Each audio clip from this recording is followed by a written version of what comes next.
Okay students, आज हम लोग पढ़ने वाले हैं pair of linear equation. Class 10th का थर्ड चैप्टर है जो काफ़ी इंटरेस्टिंग होने वाला है और ये काफ़ी इजी भी है। अगर आप अच्छे से पढ़ते हैं तो आपको प्रैक्टिस तो करनी पड़ेगी। कोई एक भी चीज़ में परफेक्ट होता नहीं है और काफ़ी इतनी इजी भी नहीं समझ सकते हैं कि बिना बनाए आ सकता है, मेहनत थोड़ी करनी पड़ेगी। तो आज हम लोग इसके बारे में डिस्कस करेंगे। देखिए pair of linear equation, pair का मतलब क्या होता है? हमेशा जोड़ी, मतलब वो एक इक्वेशन नहीं दिया हो रहेगा, जब भी दिया हो रहेगा दो इक्वेशन दिया हो रहेगा। और लीनियर इक्वेशन, लीनियर का मतलब क्या होता है कि जिसकी मैक्सिमम डिग्री कितनी होनी चाहिए?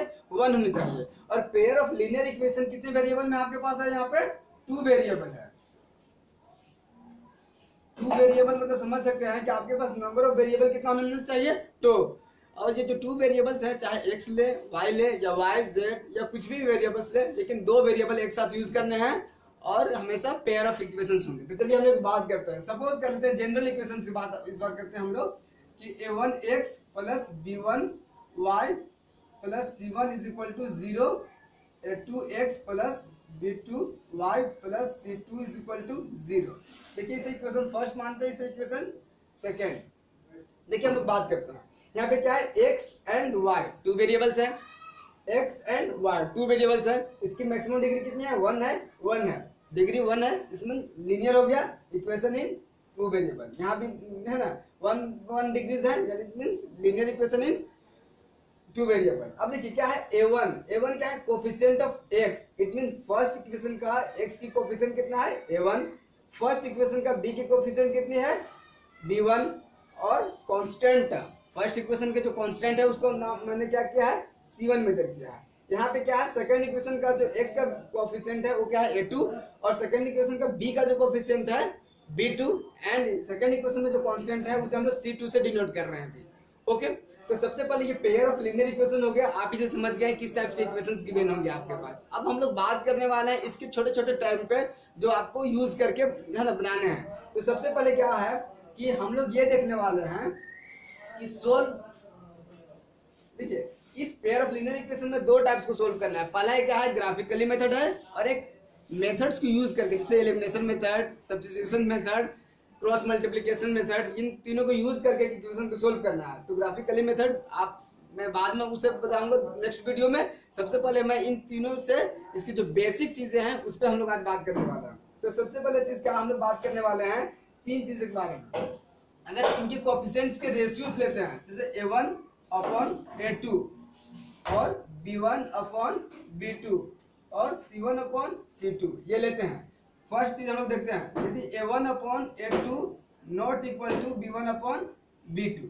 सपोज करते हैं आपने इनके रेशियोज निकाले और आपने देखा कि a1 upon a2 not equal to b1 upon b2, ये इक्वल है नहीं। इस केस में क्या कर सकते हैं? इस जो पेयर ऑफ लीनियर इक्वेशन है, जो दोनों लाइन की इक्वेशन है, ये दोनों लाइन क्या हो जाएंगे? इंटरसेक्ट करेंगे, इंटरसेक्टिंग लाइन, इंटरसेक्टिंग लाइन। और जब 2 लाइन इंटरसेक्ट करते हैं तो एक पॉइंट मिलता है, वो पॉइंट इस इक्वेशन का क्या होता है? सॉल्यूशन होता है। इसे हम लोग बोलते हैं इट हैज यूनिक सॉल्यूशन। इसके पास कितना सॉल्यूशन होते हैं? एक सॉल्यूशन होता है। चलिए सेकेंड कंडीशन देखते हैं हम लोग।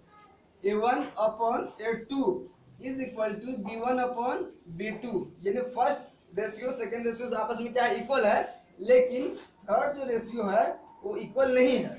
तो इस केस में क्या होते हैं? लाइन पैरेलल होते हैं, पैरेलल लाइन। ये जो पैरेलल लाइन होते हैं, जब 2 लाइन पैरेलल होते हैं तो आपको पता होगा कि वो लाइंस कभी भी आपस में इंटरसेक्ट नहीं करते हैं। जब तक 2 लाइन एक दूसरे को इंटरसेक्ट ना करे तब तक कोई सोल्यूशन फाइंड नहीं होता है। तो पैरेलल लाइन आपस में कभी इंटरसेक्ट नहीं करते हैं, तो यहाँ इसका कोई सोल्यूशन नहीं निकलेगा। तो लाइन कौन सा लाइन होगी? पैरेलल लाइन होगी, और इसके पास क्या होगा? नो सोल्यूशन,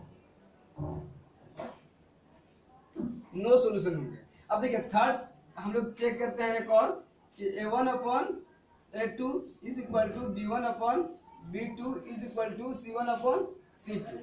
हमने रेशियोज लिया और देखा कि तीनों रेशियोज क्या है? आपस में इक्वल है। तो इस केस में क्या होता है कि जो लाइन होते हैं कोइंसिडेंट लाइन, कोइंसिडेंट लाइन, ये जो कोइंसिडेंट लाइन होते हैं इसके पास क्या होता है? मेनी सॉल्यूशन होता है,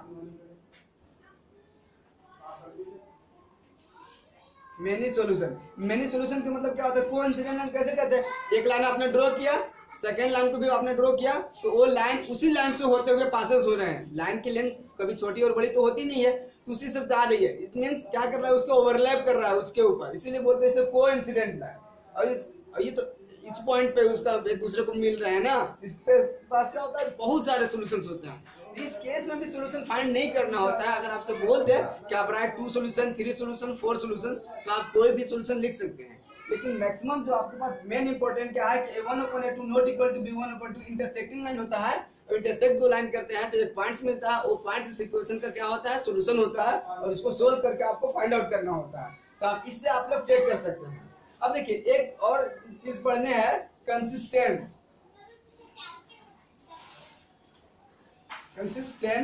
और होता है इनकंसिस्टेंट। देखिए ये दो चीजें पढ़ने हैं आपको, कंसिस्टेंट और इनकंसिस्टेंट। देखिए कंसिस्टेंट कब होगा कि जब इसके सॉल्यूशन होंगे। तो सॉल्यूशन कितने केसेस में, देखिए सॉल्यूशन दो केसेस में क्या है, सॉल्यूशन है। तो कैसे चेक करेंगे, अगर ये लाइंस है, लाइन की इक्वेशन गिवन है तो आप उसके रेशियो निकालेंगे। यदि a1/a2 not equal to b1/b2, okay, इस केस में हम लोग क्या कहते हैं, ये कंसिस्टेंट है। और सेकेंड केस देखते हैं कि a1/a2 is equal to b1/b2 is equal to c1/c2। अगर ये तीनों बराबर होता है तब अगेन हम लोग कहते हैं ये कंसिस्टेंट है। और इनकंसिस्टेंट कब होता है कि a1/a2 is equal to b1/b2 not equal to c1/c2। इस केस में क्या होता है, इसे इनकंसिस्टेंट कहते हैं। इट मींस इसका कोई सॉल्यूशन नहीं होता है, इन दोनों का सॉल्यूशन होता है यूनिक सॉल्यूशन, इसमें मेनी सॉल्यूशन। ये दोनों क्या होता है, कंसिस्टेंट होते हैं, और ये होता है इनकंसिस्टेंट, इसका कोई सॉल्यूशन नहीं होता है। इस तरह से अगर कोई पेयर ऑफ इक्वेशंस आपके पास लाइंस के दिए हुए हैं तो आप चेक कर सकते हैं कि किसके पास सॉल्यूशन है और किसके पास सॉल्यूशन नहीं है। तो चलिए हम लोग इस बार फिर से देखने वाले हैं।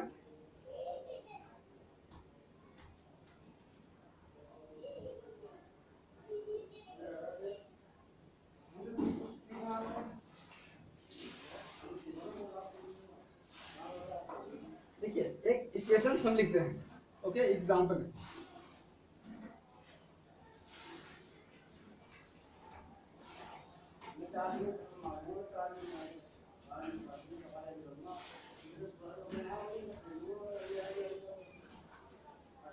देखिए ये पेयर ऑफ लीनियर इक्वेशंस है, ठीक है। अब हमें इसे चेक करके बनाना है कि ये कौन सी लाइन है, पैरेलल लाइन है, इंटरसेक्टिंग लाइन है, या कोइंसिडेंट लाइन है। तो सबसे पहले हम लोग क्या लिखते हैं, a1/a2 a1 यहाँ पे क्या है, फर्स्ट इक्वेशन के x की कोफिशिएंट कितना है 3, और अपॉन a2 सेकेंड इक्वेशन के x की कोफिशिएंट 5, ओके। इसके बाद निकालते हैं b1/b2। b1 फर्स्ट इक्वेशन के y की कोफिशिएंट -5, सेकेंड इक्वेशन के y की कोफिशिएंट कितना है -2। ये माइनस माइनस प्लस हो जाएगा, लेकिन 5/2 क्या 3/5 5/2 इक्वल है, नहीं इक्वल है। इसलिए हम लोग लिख सकते हैं a1/a2 not equal to b1/b2। ये क्या हो गया, इंटरसेक्टिंग लाइन,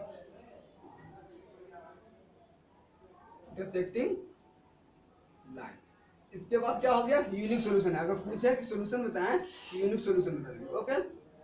इसका सॉल्यूशन कितने हैं, नंबर ऑफ सॉल्यूशन 1 होगा, सिर्फ एक सॉल्यूशन निकलेगा। तो इंटरसेक्टिंग लाइन हो गया। चलिए कुछ और इक्वेशंस देखते हैं।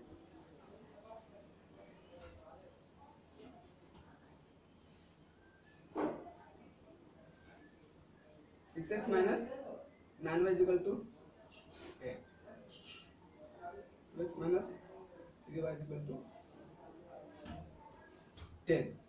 अब देखिए ये गिवन है आपके पास, तो यहाँ हम लोग चेक करके बताते हैं ये कौन सी लाइन है। तो लिखते हैं a1/a2। a1 आप लोग समझ गए, x की कोफिशिएंट फर्स्ट इक्वेशन से, a2 फर्स्ट y की x की कोफिशिएंट सेकंड इक्वेशन से, ये क्या आ गया 3/1। अब यहाँ पे लिखते हैं b1/b2, क्या हो गया -9 -3, इट मीन्स 3। अच्छा ये दोनों अपॉन 1, ये दोनों इक्वल हो गया ना, ठीक है। हम लोग तब अगेन चेक करते हैं, c1/c2 8/10, इट मीन्स 4/5। ये तो इक्वल नहीं है, ये दोनों इक्वल है। इस केस में कैसे लिखते हैं, a1/a2 is equal to b1/b2 not equal to c1/c2। ये कौन सी लाइन होती है, ये लाइन पैरेलल लाइन होती है। ओके, पैरेलल लाइन, यहाँ पे लिखते हैं नो सोल्यूशन। अगर सोल्यूशन पूछे तो आप लिख देंगे नो सोल्यूशन। और कौन सी लाइन हो गई? ये लाइन पैरेलल लाइन हो गई। चलिए नेक्स्ट एक और देखते हैं।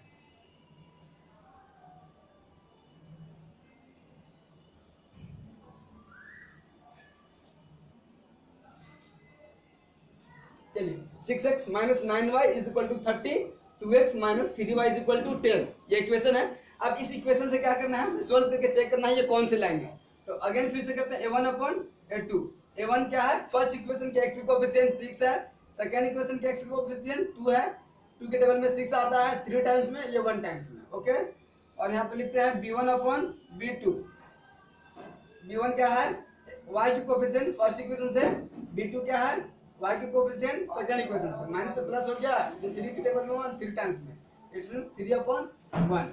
c1 अपॉन c2 निकालते हैं, ये क्या हो गया? 30, ये क्या हो गया? 10, 10 के टेबल में कितना बार में कट जाता है? 3 टाइम्स में, इट मींस 3 अपॉन 1। अब देखिए ये हमेशा क्या है? हर जगह सेम है। इस केस में क्या हो गया कि a1 upon a2 is equal to b1 upon b2 is equal to c1 upon c2। अगर ये तीनों इक्वल हो जाते हैं रेशियोज, तो कौन सी लाइन होती है? Coincident line.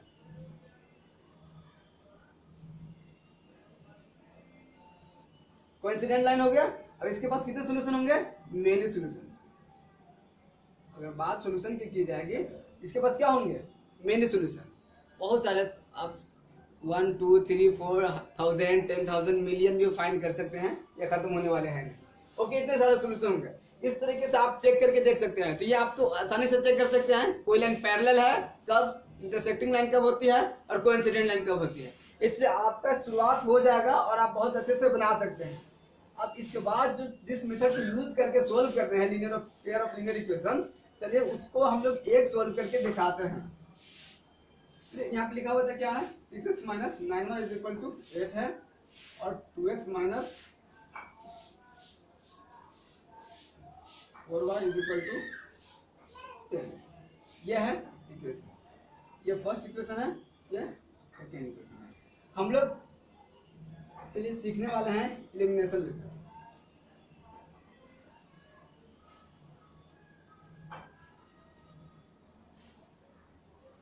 देखिए एलिमिनेशन मेथड, देखिए एलिमिनेशन मेथड है क्या? कि आपके पास पेयर ऑफ इक्वेशंस गिवन होंगे, किसी